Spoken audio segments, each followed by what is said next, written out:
Hello everyone, আসসালামু আলাইকুম। কেমন আছেন সবাই? আজকে সকালে ঘুম থেকে উঠেই ভাবতেছিলাম যে কি নাস্তা বানাবো।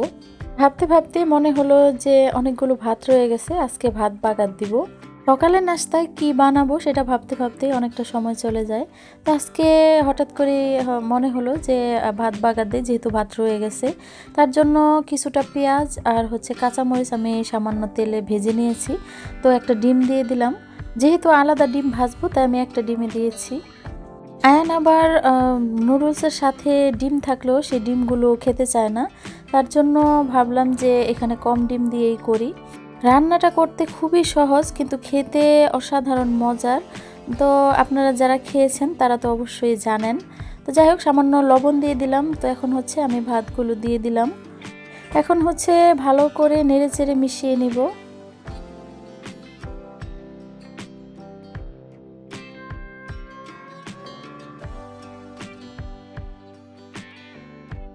আসলে যে কোনো জিনিস না খেলে বোঝাই যায় না যে কেমন হবে। এখন দিয়ে দিলাম সামান্য পরিমাণ ধনিয়া পাতা কুচি। এত সিম্পলভাবে রান্না করেও যে এত মজার একটা খাবার বানানো যায় সেটা অবশ্য আমার আগে জানা ছিল না। কারণ বিয়ের আগে আমার আম্মা যখন ভাত বাগার দিতেন তখন আমি কখনোই খেতাম না। কিছুদিন আগে এরকম আরেকবারও আমি বানিয়েছিলাম, তখন খেয়ে দেখলাম যে আসলেই না, জিনিসটা অনেক মজার। তো আজকে ভাবলাম যে এটা আপনাদের সাথে শেয়ার করি। মাঝে মধ্যে ঘুম থেকে উঠতে দেরি হয়ে গেলে ঝটপট এরকম করে বানিয়ে নেওয়া যায়। আমি সামান্য পরিমাণ ঘি দিয়ে দিলাম। তো আমার হাতের কাছে ছিল তাই একটু দিলাম, এটা না দিলেও কোনো সমস্যা নাই। তো যাই হোক, একদম ঝটপট রান্না।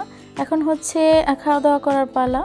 এমনিতে যদি বলি যে ভাত বাগার দিছি, তার চাইতে এটাকে যদি বলি ফ্রাইড রাইস, তাহলে এটার মান সম্মান আরও বেশি বেড়ে যায়।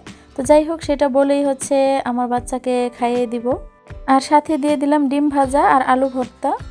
এদিকে আয়ান স্কুল খোলারও প্রায় অনেক দিন পর আজকে প্রথম স্কুলে যাচ্ছে, তাও আবার নতুন ক্লাসে। মাশাআল্লাহ, ও এখন ক্লাস 1-এ। একদিকে নতুন ক্লাস আর নতুন ফ্রেন্ড, সব কিছু মিলিয়ে ও আজকে অনেক খুশি। আগে আমি বেশি যেতাম আয়ানকে দিয়ে আসতে, এখন ওর বাবা যায়। তো যাই হোক, যদি বৃহস্পতিবার হয় তাহলে তো অবশ্য আমার যেতেই হবে। তো আসার সময় আয়নের বাবা স্বপ্ন থেকে কিছু জিনিসপত্র নিয়ে আসছে টুকিটাকি। আগে আমাদের 1 মাসের বাজার একসাথে করা হতো। যেহেতু আমরা 2 জন মানুষের সংসার, তো এত কিছু বেশিরভাগ জিনিসই থেকে যেত আর অনেক কিছুই নষ্ট হয়ে যেত, যেগুলো আর কি বেশি দিন থাকে না। তারপর থেকে অল্প অল্প করেই যেটা দরকার হয় ওইটা নিয়ে আসে। আর বেশিরভাগ সময় এখন আমার অনেক কিছুই বলতে মনে থাকে না, এই জন্য প্রতিদিনই কিছু না কিছু আনা হয়। তো যাই হোক, সাথে একটা পেঁপেও নিয়ে আসছে।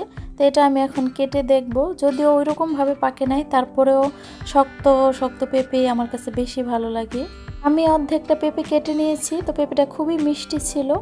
তো যাই হোক, আজকের ভিডিওটি কেমন লাগলো অবশ্যই জানাবেন। ভালো লাগলে একটা লাইক দিয়ে দিবেন। ভিডিওটি এখানেই শেষ করছি। সবাই ভালো থাকবেন। আল্লাহ হাফিজ।